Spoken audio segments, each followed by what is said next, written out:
Today I will be talking about acute ischemic stroke and its therapy. Stroke is a major health problem and 6 million people worldwide suffer from stroke each year. They die of stroke each year, and one person in 6 people will suffer a stroke in their lifetime. And every 6 per second, a person dies of stroke. So it is a major health issue, and stroke can affect anyone at any time. It is also the fourth most common cause of death and disability in India as well as worldwide. Now in India, we have around 15 lakh cases of acute new stroke every day, and around 4 to 5,000 of cases of acute ischemic stroke daily. And out of them, 12% occur at age below 40. So it is a major cause of death and disability, and a person who suffers from stroke is unable to follow his profession, he is unable to follow his day-to-day activities, and such a big problem in our society. Stroke also is not only an urban issue, it is also a major rural health problem, and a study done from Maharashtra showed that 230 patients died of stroke in 1,379 patients. So this study indicated that stroke is a major health issue even in rural population. Now the situation at large is that as soon as a person has a stroke, he comes first in contact of his RMP, GP or his physician, and since stroke is a time sensitive disease, a earlier treatment is initiated, the better the outcome is. It is a time sensitive. Stroke requires bit of expertise, and the treatment is at risk. The treatment also has a risk. It is not that something which can be done. It is at risk. Thrombolysis is underused, which is the mainstay of treatment in India, and resources are often limited. Now, stroke is an acute emergency, and the time lost in initiating the treatment will also lead to neuronal loss or the brain loss. Now, for stroke patients, every second counts. As soon as the blood vessel gets blocked, it causes an infarct, and there is a relatively area in which there is a decreased blood supply in that. And the fight is to reduce this ischemic penumbra, the area which has a relatively low supply, so that this is. The penumbra is defined as the moderately ischemic fluid which remains salvageable for several hours and once the restoration takes place. Now, as soon as the blood vessel gets blocked, this shows indicate that in the middle cerebral artery the blood vessel getting blocked. The area which is in the red shows the infarct, and the area in the green gets this is shown as a penumbra. Now, as the time increases, this is 6 hours after stroke, the ischemic area increases and the penumbra also increases. And as the 24 hours, you can see the size of the infarct has also increased and the penumbra is still there. So the more early we thrombolize the patient, more early we reperfuse the patient, we are able to reduce the infarct size as well as the area of the penumbra and less of disability. Now, it is said that it is estimated that every minute we delay the treatment, there is relatively 2 million neurons lost every minute, and which is a huge number. So every minute counts, and if the reperfusion takes place, only a small area of infarct would remain, and that will reduce death and disability in stroke patients. Now, there was an estimate conducted that if we have each minute saved from onset to the time, that means a 1.8 days are saved in disability adjusted life years. It is less in the old people, but it is much more in a younger population. As you can see, a 0.6 delay in old severe stroke patient versus 3.5 days in the young patients who have a severe stroke. That means each 15 minutes in the decrease in the 15 minutes of onset of the treatment, we have 1 month of additional disability-free life, which is a huge factor in people who want to pursue the profession and activities of daily living. Now, if we talk about acute stroke treatment, till time since I was in a medical college as a student, we only had aspirin which had shown any significant improvement in the stroke. And most of the patients were treated with just aspirin. And the benefit, it required 1,000 patients. If we used to treat 1,000 patients with aspirin, the only 13 people showed benefit, which is a very minute number to all the people treated with stroke, with aspirin. Then there came a stroke unit. A specialized stroke unit would help to reduce death and disability. And out of the patients treated, 1,000 patients treated, 56 showed benefit in treating stroke. That would mean that if a patient is treated in a stroke unit, it is a good thing to have, and it does show benefit for the patient. And for thrombolysis, if the patients are treated with thrombolysis, or 47 of them is benefited out of the 1,000 treated. So it means that more than aspirin, thrombolysis is a treatment of choice, and the patient should be admitted in a stroke unit. Now, of all the agents which are available to thrombolize a patient, only one agent is FDA approved, and that is reverse ETA.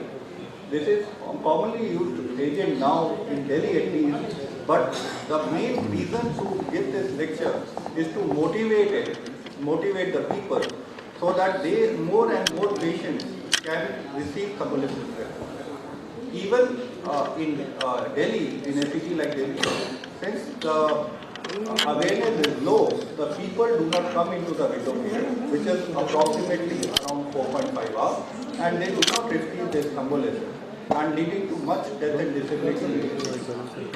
The reason to give this kind of lectures is to spread awareness so that more and patients who come in contact with the physician are aware that they should reach to the hospital where the thrombolysis is done, and the treatment can be instituted as soon as possible.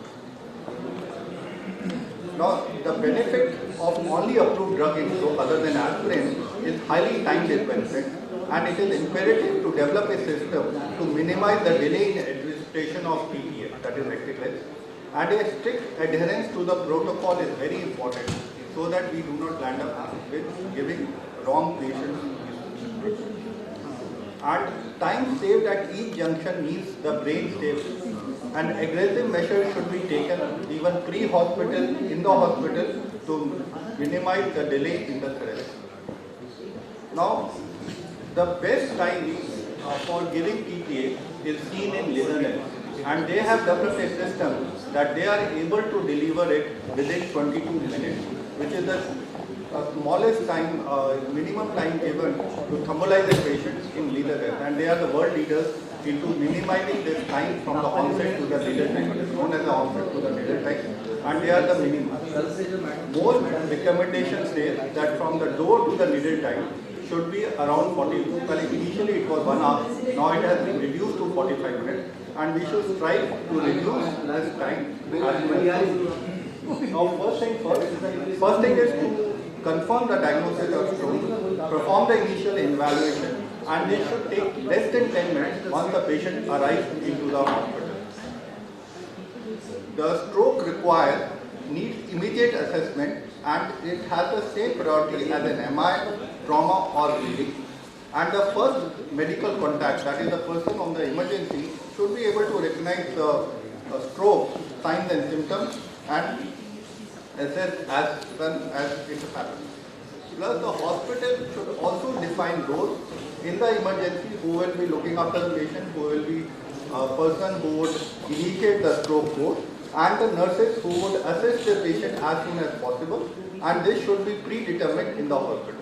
In our hospital, we have a system in which as soon as the patient arrives, the first call is given to me, and once there is a go-ahead, there is a initiation of something known as a stroke code. All the people are involved, the ICU is involved, the neuro ICU is involved, the pathology, the radiology, the people in the pharmacology, they are all informed immediately that there is a potential candidate for thrombolysis, and the initial 5 minutes we have everybody ready to do that, to thrombolize the patient. We also give a priority for admission counter for the patient who has a thrombolysis. And we have calculated by an outside agency to have a door to window time, and we have around 30 minutes from door to window time. The once patient arrives, we are able to thrombolize the patient within 30 minutes, and we take pride into doing so. Now, earlier you treat, the greater is the benefit, as I have demonstrated. If the patient is treated within 90 minutes, then the number needed to treat is only 4 to 5 to show benefit. If the patient is treated within 90 to 3 hours, the number needed to treat is 9, and if they are thrombolized between 3 to 4.5, that is extended window, then the number needed to treat is 14 to show some benefit. The ED response time and the recommendation by NIMS, that is door to needle time, is from door to the MD is 10 minutes, from door to the stroke team is 15 minutes, door to CT scan is 25 minutes, door to needle is 60 minutes, and door to admission is 3 hours. Now all this has been reduced over a period of time, and the strive is to reduce it as much as possible. The most important thing in a lecture like this is to identify stroke so that you can tell the neighbors, family members that they are suffering from stroke and they should rush to the hospital. And for that, they have developed something known as a code known as FAST. FAST is a mnemonic which was developed to identify stroke for the general public. That is to say that if you have a patient group, if you ask the patient to smile and both the sides should move equally, but if one side does not move, then it is probably a stroke.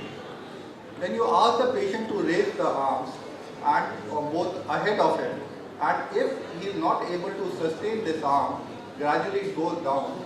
That would cause, that is known as an arm drift, and this is suggestive of a stroke.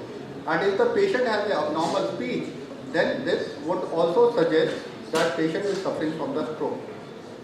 We have already printed assess to assess the number of onset symptoms, and this is the card we use. We use a key components of the history, that is onset of the symptoms, recent events, comorbid diseases, and use of medication to disable. Now, just 5 minutes. Now we also activate the stroke code, monitor the vitals, and do necessary examination, and do certain blood tests like blood sugar, oxygen saturation, and recommend a CT scan. CT scan is the only investigation required to treat with thrombolysis. Early signs of stroke can be seen on a CT scan, but CT scan should be essentially normal to reduce or to thrombolize the patient. Now there is an inclusion and an exclusion criteria. The inclusion criteria is that acute ischemic stroke clearly defined in the time of onset, likely disabling, no significant improvement or recovery, and treatment initiated within 4.5 hours to the onset, from the onset of the symptoms, not from the arrival to the hospital, and age more than 18 years. There are certain contraindications for not thrombolizing the patient, that is any hemorrhage, high blood pressure, any surgery, trauma within 14 days, acute internal bleeding, any coagulopathy, INR which is more than 1.7, arterial puncture at a non-compressible site, or if the patient is already on warfarin or now the Novax. The relative contraindication is minor stroke and a pre-treatment CT scan showing a hypotensity.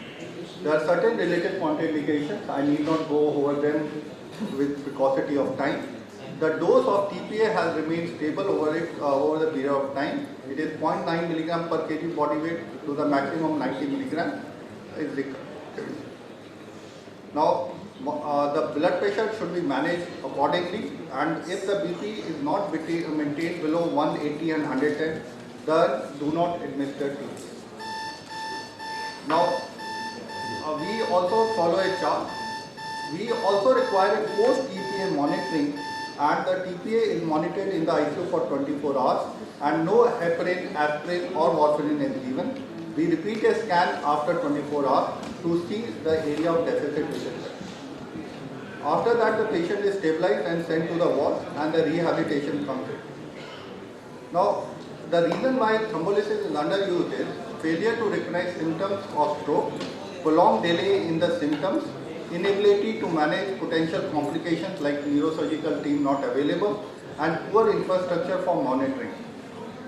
Now, there is an incidence of hemorrhage while giving. It is known as 8%. There is a 8% risk of hemorrhage in which 2% is fatal. But the overall death, including fatal ICH, is much lower if we don't thrombolyze the patient. All these trials which are there suggest that giving thrombolysis is the only way forward for acute ischemic stroke to prevent this death and disability. Now we follow this protocol. This has been described here. I need not go. And that is all I wanted to say. I just wanted to come here to ascribe that thrombolysis is a way forward in stroke. It leads to much death and disability. It is always better to send the patient to the center where it can be thrombolized, and do not waste time, because each minute is important, each second is important to prevent death and disability. Thank you so much, Dr. Agarwal. It was indeed. We will allow only 2 questions. Yes, sir, my question is, if you are suspecting a patient with a stroke, you have not mentioned that we should go for RBS or not. What sugar should be done? I did mention it. I showed that this is the only investigation required. The first is to determine sugar. Other differentials may be Todd's palsy. Look, I did not go over to that slide in which the seizure is a relative contraindication for stroke. If a patient has a seizure, then it is a relative contraindication for a stroke. In patient who had a seizure, we like to get a diffusion-weighted MRI before we thrombolyze. any other? Which thrombolytic agent is better, tenecteplase or arteplase? The only FDA-approved thrombolytic agent is arteplase. Tenecteplase is not used. It is not still there. So DCGI has given approval for tenecteplase, but the dose is not adjusted right. So what I have seen is people who have been thrombolyzed outside my hospital have a much higher incidence of hemorrhage with tenecteplase. Though people are using it, but I do feel that the dose is not right. At this point of time, the FDA is only approved RTPS, but the Indian government DCGI has approved tenecteplase based on an Indian study which is not adequate. Now in Delhi, we are in Delhi, which are the hospital where standard protocol is being followed and standard practice is being followed? All major hospitals do standard. This is something which is very important to follow protocol, because it is a high risk procedure. So it is always, what happens is that if you do something wrong, then it would always come back as a litigation. So it is very important to follow the protocol to the head. The people who are thrombolizing the patient are following the protocol to the head. Most of the hospitals, all the neurologists, at least I know of, who are thrombolizing it. Though there are not many centers who will thrombolize the patient, but most of them. If we talk of West Delhi, then we are the ones who are doing it. Fortis, Max, they are doing it. DLK and Gangaram are doing it. Apollo, of course, is doing it. They have been doing it. In government hospitals, only AIMS is doing it, but that too partially. There are few days they do it, few days they don't. And in East Delhi, we have Noida, Max, and so it is most of the major hospitals are doing this, who have a 24-hour neurologist available, who has a CT scan on an MRI. Now, one of the most important things which you need to do is to have a network. Like all your organization, if you talk about the PSU, we have to have a network where we should have that as soon as the patient suffers from stroke, one, he has to be educated, and he should rush to the nearest hospital who they can be thrombolized. And the neurologist can be informed ahead. One of the reasons to give lecture like this is so that the awareness comes in and patient learn.